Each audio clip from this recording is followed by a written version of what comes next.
Hey everybody, it's Maggie from Personal Euphoria with today's plank story. It's a plank story that covers a mundane life task, but learning to do it while RVing. Remember to pick a move you like. Maybe it's a good shovel warm-up if you're in Connecticut. Maybe that would be a good choice, although I don't think the snow is finished with you yet, but let's get the clock started nonetheless. Here we go. All right, so a couple weeks ago, it was laundry day. And now one thing I learned when I started RVing is that there are like levels of RV parks. So there's an RV park, there's an RV campground, and there's an RV resort. And a resort will typically have like a laundry facility, basically like a coin-operated laundromat you can use. And so when we were in the Keys, we were staying in an RV resort, and they had a laundry facility. Now, because there's no room to put like a laundry basket in here, we had brought a 5-gallon pail and we've been putting our dirty clothes in that. But by the end of the week, and if you want to do towels or sheets, the 5-gallon pail is nowhere near enough. And I go through many clothes because I do my own workout, I do my teaching, and I put on normal clothes. So I go through many outfits in a day. So we had so much laundry, and I don't think we had done laundry in 2 weeks because we just didn't have the availability.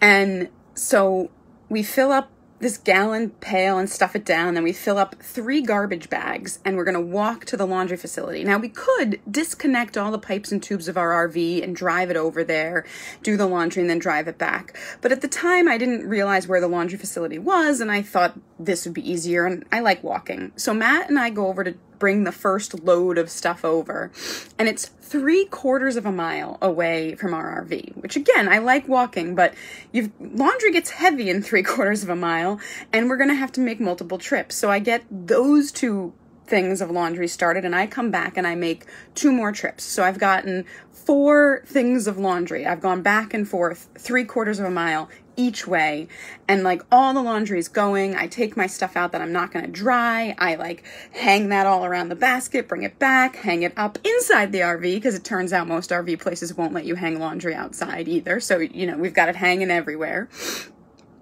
And then I'm starting to think like, that was okay for getting all the laundry over there because you pushed it down, it's already wrinkled. But when I fold it and it's nice, like I don't want to stuff it into garbage bags. And this is going to take me forever because I'm already well into 2 hours of just like walking back and forth, doing the laundry, coming back, hanging things, 2 hours nonstop laundry. And I'm like, this is going to take me another 2 hours to fold, get it back.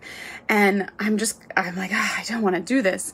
And so I walk back over there. And even though I've been in and out at this point 4 times, for the first time, I see they have rolling laundry carts, not as big as you see in hotels, but still rolling laundry carts that when I fold all my clothes will fit everything.